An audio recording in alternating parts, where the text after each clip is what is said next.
ये कौन सी आईनी तरमीम पर तबादला ख्याल हो रहा है, या फिर मेरी मासूम बच्ची को उल्टी सीधी पट्टियां पढ़ा रही हो? नहीं नहीं मम्मी, वो तो हम बस। तुम चुप करो, बढ़िया ही हम तो बस। देखो आलिया,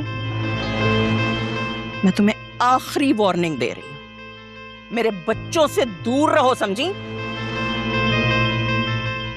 अपने मामलात में तो कोई पेशरफ्त नहीं है, दूसरों के मामलात में बस टांगे अड़ानी आती हैं। आंटी 40 लास्ट टाइम, ये सब कुछ मेरे हाथ में नहीं है। अच्छा तो क्या है तुम्हारे हाथ में? साजिशें करना, ससुराल वालों को आपस में लड़वा देना, बेटी को मां के खिलाफ कर देना, या सबके कान भरती रहना? आंटी, अकरम के साथ जो कुछ भी हुआ है ना, उसमें मेरा कोई कसूर नहीं है। और अगर अकरम को अपना बिजनेस या बिजनेस पार्टनर संभालना नहीं आया तो इसमें मेरा कोई फॉल्ट नहीं है। भाभी आप अपने रूम में जाओ, हम इस बात को बाद में डिस्कस कर लेंगे।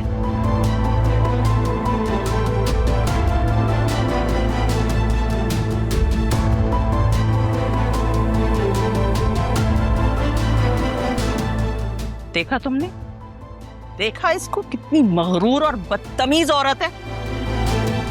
मैं तुम्हें बता रही हूं, आइंदा मैंने अगर तुम्हें उसके साथ कोई राजो न्याज करते हुए देखा ना, अच्छा नहीं होगा, समझी?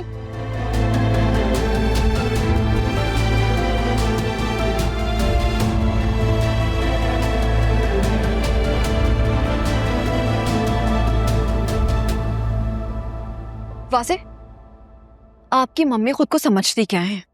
जब दिल चाहा, जो दिल चाहा मुझे कह देती हैं। देखो आलिया, घर का माहौल काफी टेंशन में है अभी से। मम्मी अकरम की वजह से ऑलरेडी बहुत परेशान है। वो जो भी कहती है उन्हें कहने दो, तुम एक कान से सुनो दूसरे कान से निकाल दो, सिंपल।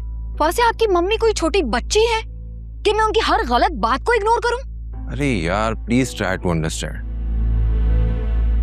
उन्हें ऑलरेडी इस बात का गम है कि अकरम का पेडल कोट वाला आइडिया तुम्हारा था, जिसकी वजह से बात यहाँ तक पहुंची है। एक्सक्यूज मी, मुझे क्या मालूम था कि आपके भाई में अक्ल ही नहीं है कि बिजनेस को देखभाल कर सारी डॉक्यूमेंटेशन के साथ किया जाए? इसमें मेरा क्या फॉल्ट है? मैं कब बोल रहा हूँ कि तुम्हारा फॉल्ट है, बस थोड़ा सा मैनेज कर लो। और हाँ, ये जुनैरा के शादी वाले मैटर से थोड़ा दूर ही रहो तो बेहतर है। मम्मी बाबा जो भी फैसला करते हैं उन्हें करने दो, हमें इस मैटर में नहीं बोलना चाहिए। क्या मतलब? आपने तो इस बेचारी को आसरा दिया था और आप एकदम से पीछे हट रहे हैं, क्यों? देखो आलिया, वो उसके वालिदैन है, वो जो भी फैसला करते हैं हमें नहीं बोलना चाहिए उसमें। कल को कोई ऊंच नीच हो गई ना तो बात हमारे ऊपर भी आएगी। फासिल, मतलब आप अपनी जिम्मेदारी से पीछे हट रहे हैं? अगर मैं अपनी जिम्मेदारी से पीछे हट रहा होता ना, अकरम आज जेल में होता। घर की सिचुएशन थोड़ी टेंस है, थोड़ा ख्याल रखो। मम्मी को किसी बात पे भी ये ना लगे कि तुम उन्हें ओवरशैडो कर रही हो, बस इतनी सी बात है। ठीक है, फिर आप जुनैरा से खुद ही बात कर लीजिएगा। क्या मैं कर लूंगा। और हाँ, मेरे घर वालों के बारे में कोई भी बात करने से पहले मुझसे पूछ लिया करें। जोया या असफर भाई के दरमियान जो कुछ भी हुआ है वो सब कुछ मम्मी को बताने की जरूरत नहीं है। मुनासिब वक्त होगा तो मैं खुद बता दूंगी। ठीक है, जैसे तुम कहो। बस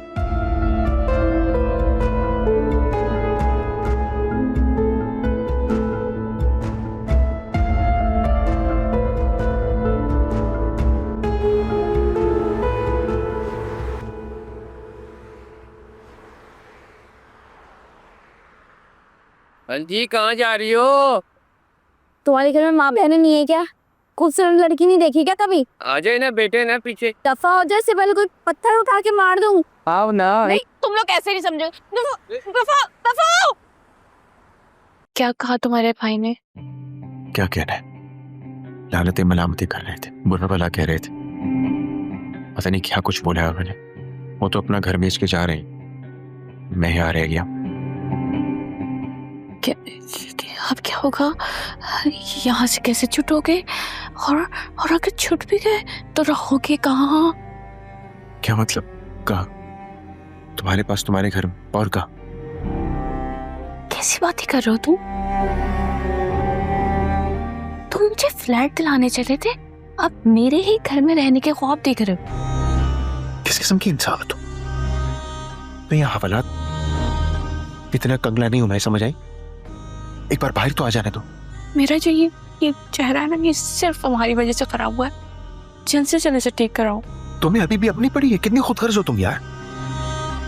देखो, अगर तुम मेरी मदद नहीं कर सकती तो खुदा के लिए यहाँ से चली जाओ, मुझे तुम्हारी कोई जरूरत नहीं है।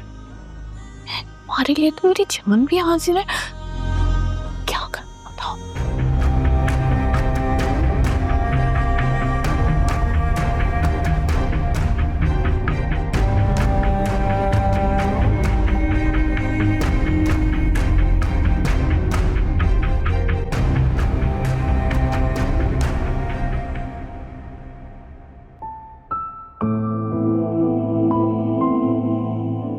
अरे आलिया, तुमने बताया नहीं किसी को? फिजा का रिश्ता तय हो गया। लड़का डॉक्टर है और न्यूजीलैंड में होता है।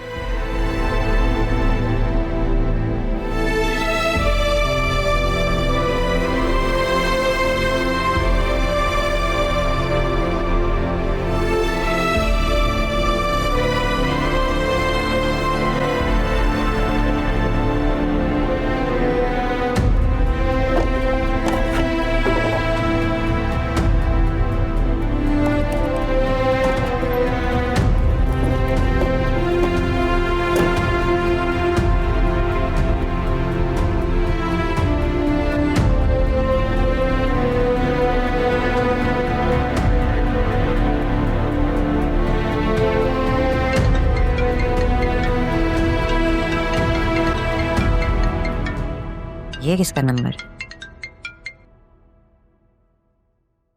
हेलो हेलो हेलो फिजा, फिजा मैं अकरम बात कर रहा हूँ। प्लीज प्लीज मेरी कॉल कट मत करना यार, प्लीज एक जरूरी बात करनी है। अब तुम नंबर बदल के कॉल करोगे? एनीवेज, बोलो क्या बात है? तुम शादी कर रही हो यार, तुम ऐसा सोच भी कैसे सकती हो? तुम ये जानती हो ना हम एक दूसरे से कितना प्यार करते, एक दूसरे के बगैर रह भी नहीं सकते। मैं मानता हूँ मुझसे बहुत बड़ी गलती हुई है फिजा, मैं क्या करता, मैं मजबूर था यार, प्लीज मुझे माफ कर दो। Stop it Akram, please stop it. तुम कभी भी मजबूर नहीं थे, तुम बस एक बुज़दिल इंसान हो। तुमने बिजनेस की खातिर मेरी इज्जत पे कॉम्प्रोमाइज किया था। सुल्तान के सामने तुमने अपना मुंह बंद रखा था। कहीं वो तुम्हें बिजनेस से ना निकाल दे, तुम्हारा पैसा ना हड़प कर जाए। मुझे बताओ, कहाँ है वो पैसे, कहाँ है वो बिजनेस, कहाँ है वो सुल्तान, और तुम अब कहाँ खड़े हो? जवाब दो ना, चुप क्यों हो?